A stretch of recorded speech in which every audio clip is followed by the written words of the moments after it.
नमस्कार दोस्तों। मैं तुम्हारा अपना गुरु घंटाल। मैं लेके आया हूं आज एक ऐसी खौफनाक कहानी। मुंबई से कोलकाता जाने वाली ट्रेन की है। ये बहुत खौफनाक है, आप दंग रह जाएंगे। ध्यान से सुनो। ट्रेन निकली थी मुंबई से कोलकाता के लिए। रवाना हो रही थी मुंबई से कोलकाता जाने वाली ट्रेन, कोलकाता एक्सप्रेस। सफर जो मौत से शुरू हुआ। रात के ठीक 11:27 पर मुंबई सेंट्रल स्टेशन पर एक अजीब सी बेचैनी थी।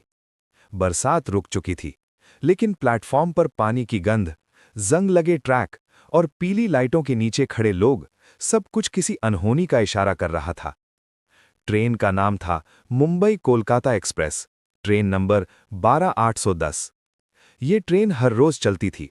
हजारों लोग सफर करते थे, लेकिन बहुत कम लोग जानते थे कि इस ट्रेन का एक आखिरी कोच ऐसा था जहां से कुछ लोग कभी वापस नहीं लौटे। राजेश, एक आम आदमी। राजेश वर्मा, उम्र 32 साल, मुंबई में एक प्राइवेट कंपनी में अकाउंटेंट। मां की तबीयत खराब होने के कारण उसे अचानक कोलकाता जाना पड़ा। उसके हाथ में टिकट था AC 2 tier, coach A2, seat 41, lower berth. Rajesh ज्यादा सोचने वाला इंसान नहीं था, लेकिन उस रात उसका मन अजीब तरह से घबराया हुआ था। जैसे ही उसने ट्रेन में कदम रखा, उसे लगा किसी ने पीछे से उसका नाम लिया। राजेश। वो पलटकर देखता है, कोई नहीं। उसने खुद को समझाया, थक गया हूं, वहम है। कोच A2, अजीब खामोशी। कोच A2 में कुल 18 यात्री थे, लेकिन कोई बात नहीं कर रहा था। एक बूढ़ा आदमी खिड़की से बाहर देख रहा था। एक औरत अपने बच्चे को सीने से लगाई बैठी थी। एक युवक मोबाइल में कुछ देख रहा था, लेकिन उसकी उंगलियां कांप रही थीं। राजेश ने अपना बैग रखा और सीट पर बैठ गया। ट्रेन ने सीटी दी। धीरे धीरे प्लेटफॉर्म पीछे छूटने लगा। मुंबई पीछे रह गया। पहला संकेत। रात के 12:48 पर राजेश ने देखा, कोच के डिजिटल डिस्प्ले पर स्टेशन का नाम अचानक बदल गया। जहां लिखा होना चाहिए था सूरत, वहां लिखा था अगला स्टेशन कालग्राम। राजेश चौंक गया। कालग्राम? ये स्टेशन तो मैप में है ही नहीं। उसने पास बैठे युवक से पूछा, भाई, ये कालग्राम कौन सा स्टेशन है? युवक ने डरते हुए सिर हिलाया। आपने देख लिया? मत पूछिए, जो देख लिया वो भूल जाइए। उसकी आवाज कांप रही थी। रात 2:17 पर ट्रेन अचानक धीमी हो गई। चारों तरफ घना जंगल, कोई सिग्नल नहीं, कोई लाइट नहीं। ट्रेन रुक गई।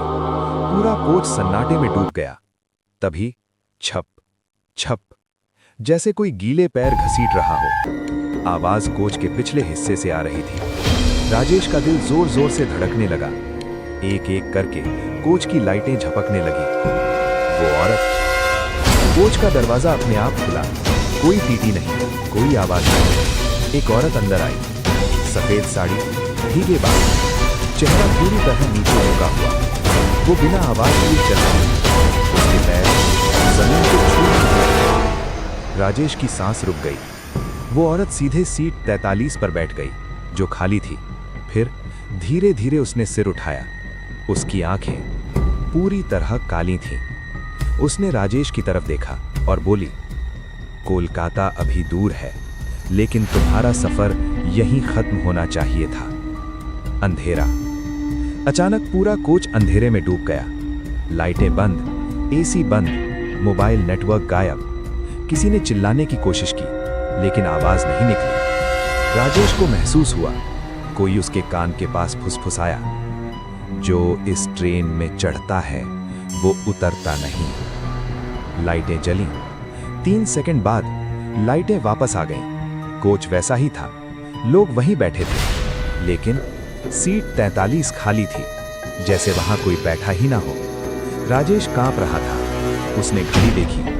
सुबह के 5:30, जैसे रात गायब हो गई हो। लेकिन कहानी यहीं खत्म नहीं होती। सुबह एक यात्री गायब था, और टीटी ने जो बताया वो सुनकर राजेश की रूह कांप गई। कालग्राम स्टेशन का सच। 10 साल पुरानी ट्रेन दुर्घटना। वो औरत कौन थी और क्यों ये ट्रेन